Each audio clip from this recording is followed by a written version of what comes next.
And we're joined now by the national sports editor of the Daily Hive and its Offside Sports Vertical, Rob the Hockey Guy on Twitter. It is our pleasure to welcome Rob Williams back to the program. So, how was your week? It's exactly 1 week old with 7 days of hell. How would you describe it? Yeah, guys. I mean, it's been a really difficult week. I've had this pit in my stomach all week. We like reporting on the news. I'm not too keen on being in the news. Mm-hmm. I think I joked the few jokes I've had this week being like, now I know how PD feels. It's like, I don't want to give everybody a headline. I feel like if I say anything, it's going to be on awful Right. announcing is going to like write another story. So, but seriously though, like it's been a really, really rough week. Wish there could be things, done differently, in a number of facets. And I think that, it's been a hard week. Is kind of the best way I can say it. Trevor getting his media access taken away from him. I just feel awful about it. And as I pointed out on social media, like nobody loves covering the Canucks more than Trevor Beggs. Like even this season with all the losses, and they've been so bad at home. And I think Trevor's winning percentage at home is even worse than the Canucks. They somehow lose a little bit more when he's in the building as well. And you'd never know it from him. Like he's so keen to go to games, to cover games. He's covered the team in one way or another for over 10 years. It's his first year on the beat though with us. He's been a freelancer for us for years, but this is his first year being full-time. And I thought he's done a really good job this season at the rink. There have been times where, on some of those, awful games at Rogers Arena where not much is happening and the season's kind of lost, where you listen to Adam Foote and in press conferences afterwards, and you hear 2 or 3 reporters asking questions.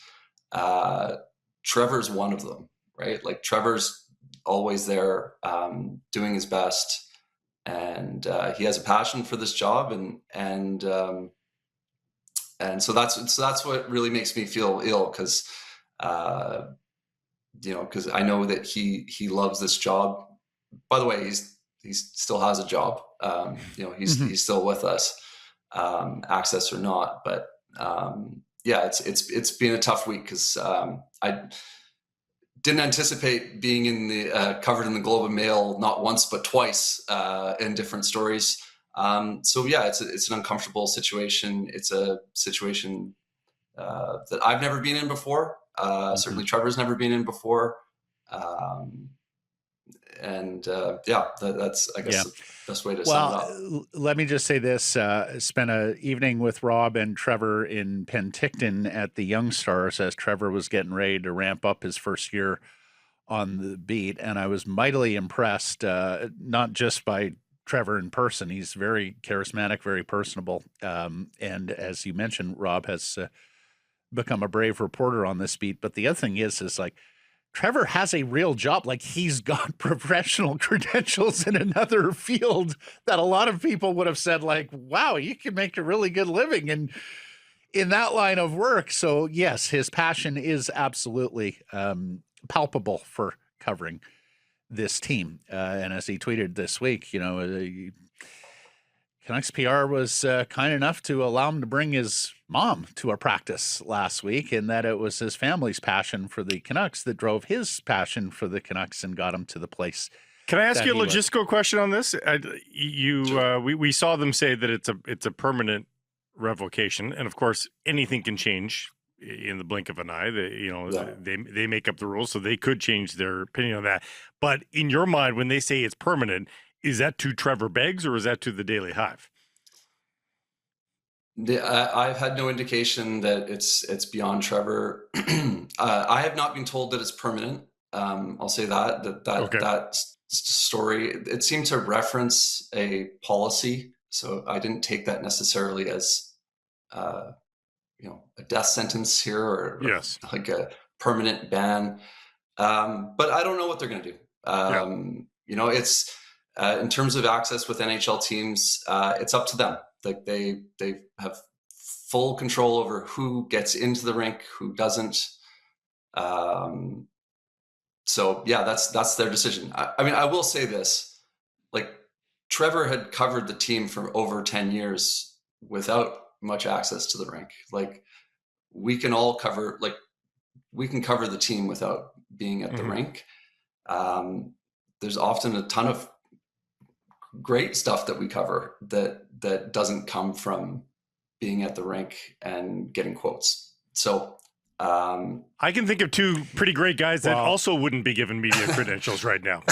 Like think about yourselves, guys. Like, I mean, like you guys are able to do great analysis on the team all the time. There's lots of people that are not at the rink that are able to do a whole heck of a lot by not being at the rink. I prefer if we were at the rink. I prefer to work with the team to resolve differences like this and move forward. It's not like it's not like this is like the 30th incident with Daily Hive. As Trevor alluded to, we have a pretty good, I would describe it as a very good working relationship with Canucks PR. We have not been at odds with them. I haven't had any yelling matches with them ever. We've been, and I think in pretty good standing with Canucks PR over the years. And I've been at this 10 years. So, like I say, we've been, I think we've been on pretty good behavior for the most part when it comes to being at the rink and acting professional. As we've talked about all week, like your local media works as an extension of your PR arm and your publicity arm. And so there are a lot of franchises that understand the value of having as much media, especially local media, who speak to your audience and your potential ticket buying public in the arena as possible. The other thing I'll say is, as someone who is in the rink each and every day in my newspaper life, when I moved on over to radio to join this fella, it does change your perspective a little bit. Viewing the club and covering them from the outside in is sometimes I've found more beneficial than covering it from the inside out. And in part because you're viewing it through the fans' prism, right? Like they're not on the inside looking out, they're on the outside looking in. So yeah, you're quite right. There are some advantages to doing it on that side of things. Rob, we've talked all week about what the Canucks could have done differently about this whole episode. It's only fair that we ask you the same question. Yeah. Obviously when something like this happens, I think I've done a ton of reflecting after this. And when this article went up, it's not like we just threw it up willy-nilly. We thought we were careful putting it together. The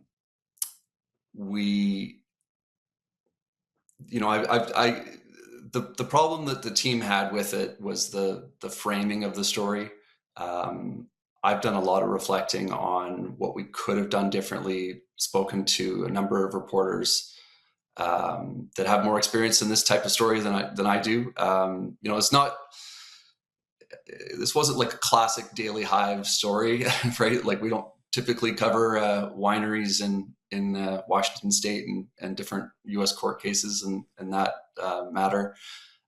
So yeah, doing a lot of reflecting on what we could have done differently. I think that we could have framed it differently. Certainly, I looked at the article. I mean, PJ wrote on the same topic. So looking at kind of what he did on that matter, I respect PJ a ton, and so learning a lot from kind of the way he approached it. I feel terrible that I didn't find a way to frame it differently, that I didn't foresee this being a big problem, and having so much trouble, for Trevor. So yeah, I feel awful about all that, and we're not perfect. I think this is something that clearly I've learned from. I'll learn from, and I'll be better for in the future.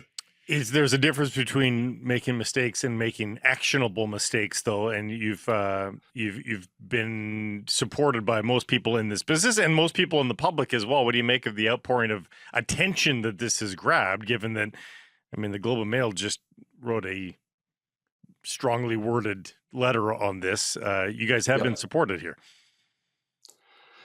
Yeah, certainly. Look, there was no malicious intent at all from our side. There was no intent to mislead people. And so I hope people don't confuse that in terms of the framing of the story and some of the statements that the statement that the Canucks have made. So I hope people don't confuse that with us, because I guess I always wonder what the perception is of us, because we do things a bit differently typically on Daily Hive. We focus on kind of the fun, quirky aspects, the seat beat and the like. But we take our jobs very seriously. Like I take the silly articles, I take those very seriously. I'm saying it with a laugh because it sounds ridiculous, but I truly mean it, and I know. And it's your business model. Your weekly hits on this show have proven just that, Rob. Over the years, we've come to learn that about you and Daily Hive. Yeah. So, and look, the worst feeling in the world as a reporter is to be wrong on something, to get the facts wrong, or to in this case, framing the story in a way that maybe should have been framed otherwise. But yeah, the outpouring of support has been amazing for Trevor, and I think well deserved. He's such a likable guy. He's the type of guy that you meet Trevor, you like him immediately. Yep. He's very charismatic. Very confident. He always says, man. I was joking with him the other day. He says "man" all the time. It's kind of I don't know where I've noticed. I've noticed listening to his podcast. Yeah. But when I talk to him, I end up saying "man" back, like it's contagious. And then I'm like, so I've been catching myself being like, why you're getting me saying "man"? I never say "man." Why am I doing this? So, the outpouring of support has been nice. I think that obviously this story drew attention, for various reasons, and it feels like we're kind of caught up in it. But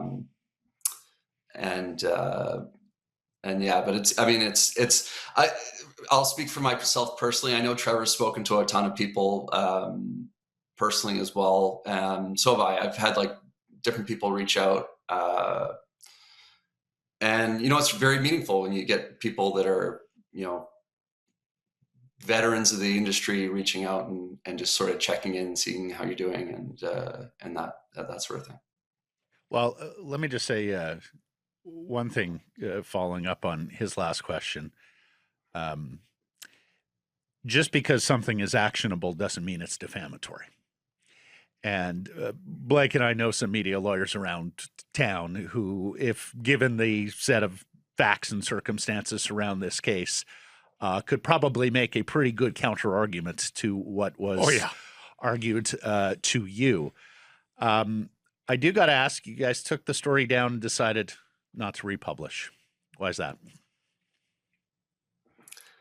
Yeah, I guess the concerns that the Canucks raised in an email. It was a decision made by the company to take the story down.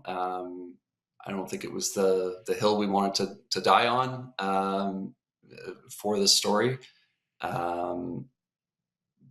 So yeah, I mean, it was a decision made by the company to take it down. So that was the reason. I know. Yeah. Well, and I can understand that, Rob, because I've gotten a letter before, and staring down the barrel of having to go through a lengthy and expensive legal matter with a billionaire can be quite intimidating. And that's right? the purpose of that letter. They have a whole lot. He has a whole lot more resources than you do. And so this is why you typically only see very big media companies who are pretty well heeled who are able to fight these things. And even then, we've seen them say it's not worth the fight. Like when I think of the difference in the stomach from my early days in newspapers to my final day in newspapers in terms of what they were willing to fight, it was quite a dramatic turn. I asked this of Patrick because he wrote on it too for the Province and Sun, but the chill effect here, Rob, do you guys feel chilled in covering this team after this episode? Not look, it's jarring, right? I think if we were to run into a story like this again, I don't think this means that we don't write the story. I think this means that we dot our I's and cross our T's maybe 5 different times with 10 different people in the room, like just really making sure of these things. This has been an awful experience. It's been really terrible. I hate that we were put in a position where we took down an article. It's not a good feeling. But I've got a lot of pride in what we do. I'm going to continue to have a lot of pride in what we do. And like I say, I'm going to learn from it going forward. And this was something I didn't foresee. I didn't foresee this being a problem. And I think that with everything like this, you learn lessons from, and you're better for it going forward. Yeah. And go ahead. In their heart of hearts, I know what my answer is. Do you think they regret now how they've handled it since, like given the blow, or do you think they just don't care? Guys, I don't want to get into their heads and tell you what they're feeling. Blake, I'll let what everyone else has said this week speak for itself, and I think that people have, I think it's clear what people have said about it. But it's up to them to make that determination. Yeah, I would bet there were a lot of people who knew this was a bad idea from the jump. Yeah, just didn't have the decision-making authority to make. Yeah, it's probably split in the building, but I still think there's probably people in that building that'd be like, I don't care. I don't care what those guys think. Well, again, if this team is marching to the playoffs, I do wonder, and not in a season ticket renewal campaign, coming off maybe the worst season in franchise history, I do wonder whether it would have been handled differently on their side of things. You're a stand-up guy, Rob Williams, for coming on the show and answering these questions. We had mentioned to the audience, hey, we've invited Rob on the show early this week. He's usually a Wednesday or Thursday guy, so I was wondering earlier in the week whether we'd hear from you. So I very much appreciate you coming on and clarifying it as much as possible. The other thing I'll say, Rob is one of our favorite guests because on top of just everything that we discuss and all the things that he has to say and his take on the Canucks and the Vancouver sports scene, he's probably our most self-produced guest. He sends Blake and I a note every week about, here's what we've written in the Daily Hive. Here's what we coming up. If you're interested in this, let's talk about that. I didn't get an email this week. I think he knew where this conversation. And it's too bad because the Canucks are playing Quinn Hughes tonight. Like it's the revenge and game. They won 8-6, Rob, agained the best team in the league. This would normally be like a massively thick file for you on a normal hit, but alas, there was another week to be. Hopefully next week we can talk about the the candidates for captain that were brought up during the intermission on the Sportsnet broadcast. Oh, Philip Hronek, boy. Marcus Pettersson, and TBD. And Those were the TBD. three. Yeah. Put that in the email next week, Rob Williams. Yes. Yeah, you bet. Thanks for this, buddy. I promise next week will be better. They will. Thanks, guys.